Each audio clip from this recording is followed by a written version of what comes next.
Good morning and welcome to Heartland Leatherworks. This morning we're going to be doing a real quick video on making a holster, and this is actually for a Canid, C-A-N-I-K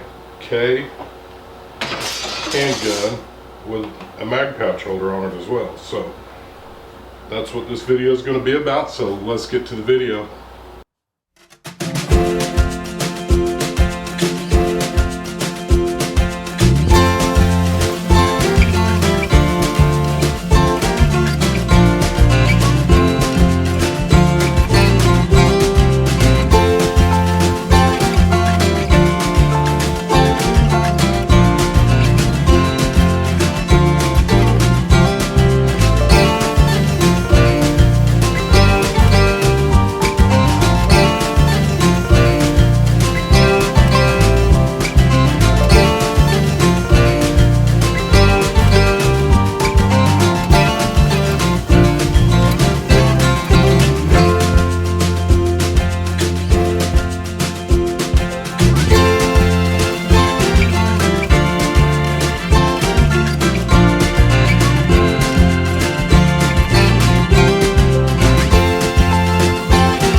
couple of things. If you guys haven't seen our video on how to wet form leather, I've skipped the wet forming process of this video because we do have a video specifically made for wet forming leather. But just got this out of the dryer this morning. It's actually just sitting on a workbench, and what I'm calling a dryer is it's basically sitting in front of a fan, and it's, you can see it's formed, and the holster as well as your mag pouch fits in there like a glove.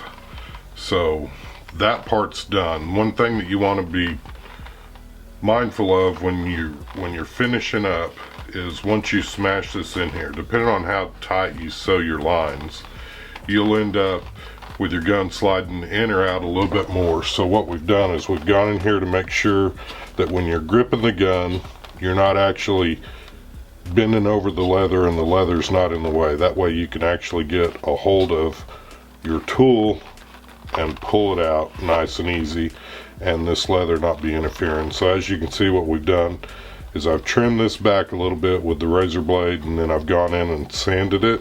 It's not that big a deal because we still need to do our finish coat today, but this is the time where you want to do that, and you want to go ahead and make sure that everything's working. The secondary issue that a lot of your new holster makers end up making is they'll have this leather right here, which is kind of a sweatband basically to keep the gun off of your skin.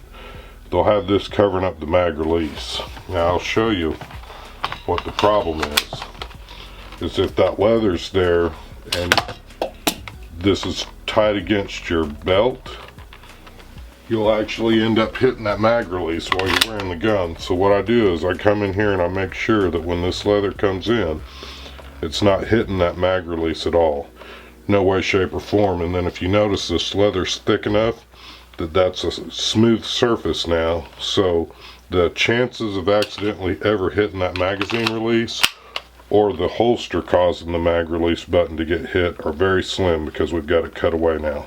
And I do that on purpose. And again, that's just kind of a tip for if you're new to making holsters. Those are the two big deals that get most guys in trouble. They don't leave enough room in here for the clearance of a big fat hand, and also try to look at your customer if you know who they are and it's a personal contact deal where he's actually dropping it off. Just kind of get a look at if his hands are much bigger or much smaller than yours. That way you don't have to come in here and fix that. Now, it's not that big a deal. I've actually had guys who I misjudged their hand size, and I've came in here after the holster was delivered.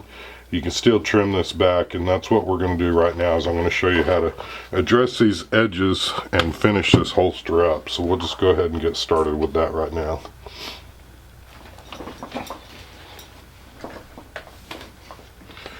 Got my little helper in here. Now I didn't show you the sanding, but I've taken all this to our sander, and I believe we've got some videos showing you how to sand this stuff up anyways. But this is just an edge tool. We're going to come in here and take off the hard corners with the edger, and this is a little bit harder formed than it was when it's just on the bench flat.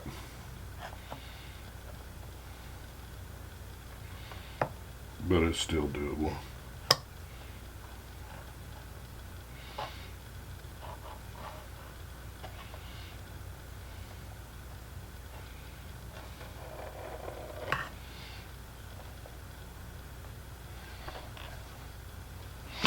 And we got a couple of different sizes, so if you get some of these areas where it's a little tougher to get to because of the bends, there we go. And then I'll go ahead and I do these insides. I've done most of the inside of this prior to wet forming, but we did, like I say, trim that back just a little bit after it was wet formed. So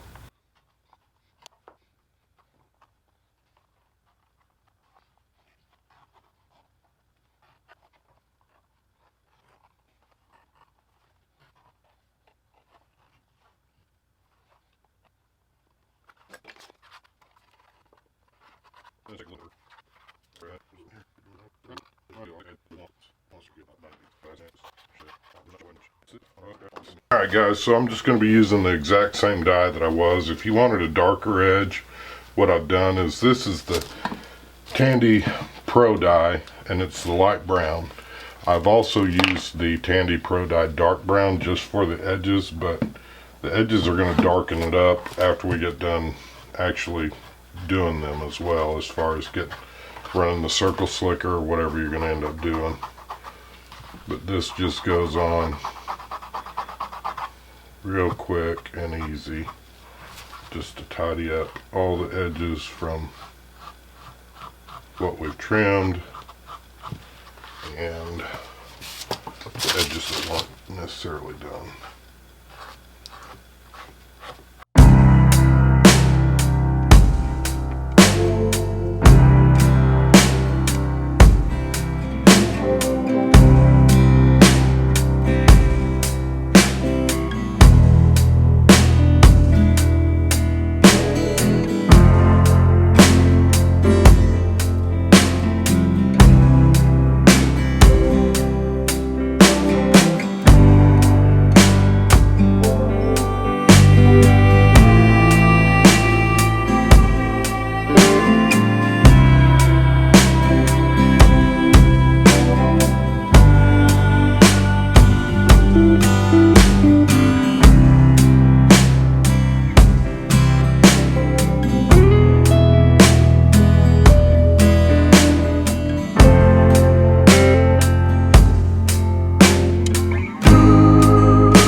Again, thanks for tuning in to Heartland Leatherworks. We appreciate your likes, comments, and subscribes. A few things that I did kind of want to go over, and maybe we can make it a little more visually clear what I'm talking about. But after I get the main holster built, especially for a gun that I hadn't done before, this is a relatively new gun, I don't know how long they've been out, but it's the first one that I've made for this brand for sure. But a couple of things that I want to do, after we do the wet forming, I want to come in here and I want to make sure that I've cleared the leather out so that it's not going to accidentally be hitting the mag release. So that's one of the things, is making sure that isn't going to be pushed, because if this leather's up all the way, it can actually end up hitting the mag release just through putting your seatbelt on or whatever in your car. And then one of the other things that I always do after I get done wet forming is make sure you've got enough clearance to get your finger in here, because sometimes the patterns, and it doesn't matter, by the time you get the gun in here and you wet form it, the leather stretches and moves, and sometimes it's just too tight to get your hand in here to actually get the clearance that you're going to need to get the holster out. So that's one thing that I do secondary. Now this back side is a little bit higher and it's actually touching my finger, but there's still plenty of clearance, and I do that on purpose as well, so that whenever you get ready to reholster, you've got a good spot that you don't have to hunt and try to find the holster. It's just going to fall right in place where it needs to go. Again, these are wet formed. Like I've said in other videos, this back piece is one solid piece, and it's going to be the size that you need it to be. And I do that on purpose. Your front pieces are actually longer in the long run. And the reason for that is I want the majority of the stretch coming on this outside piece, because if you cut both pieces the exact same size, when you go to wet form it, it's still going to fit, and it's going to fit right. However, if you're wearing that all day long, if you can look and see, we've got a nice curve here from this back original piece, and this leather goes up and around. If you split that difference, and it's when you've got this on your belt, half of this gun's going to be trying to dig into your hip, and after a while that's going to become really, really uncomfortable and really evident. Now, another thing that we did on this particular holster, since it's got the extra mag carrier, there's a little bit more length on this holster than what a standard pancake style holster would have. We've gone in here and we've added this additional belt loop. It may take you 2 more seconds longer to actually put this holster on. By the time you weave your belt through here, I like to go through a belt loop, and then on the jeans or pants or whatever, there'll be a belt loop here. So you're going to weave in and out, but that gives you a lot more security here. Twofold. Number one, for weapon retention, and that could be anything from somebody trying to take your gun and or just trying to keep your gun on your side if you have to go to the bathroom. Especially true for the ladies, because the ladies are going to have to remove their pants every time they go to the bathroom. Guys are lucky half the time, but that one half of the time that you have to take your pants down, you don't want to lose your gun. So I like adding this extra belt loop right here. It takes a little bit more work and takes a little bit more time, but I think overall you've got a much better way and a more secure way to carry your handgun. Again, this is just one of the ways that you can make a holster. We're not saying it's the right way, we're not saying it's the wrong way. What I'm trying to do is provide you some tips if you're going to be making holsters for yourself and or your buddies. These are a few tips that you're probably not going to find in a book if you're reading them. I've been making holsters a long time. I started making my holster I was a brand new young rookie officer when I first started making holsters. I did my 26 years and I've retired, and I'm still going to continue to make these. So that's part of why we're doing this channel, is we're sharing with others things that we've learned and things that could help you, and maybe even help you grow a little business that you could do on the side or take it full time. We're going to be doing our business full time, the leather business, now that I've retired from the police department.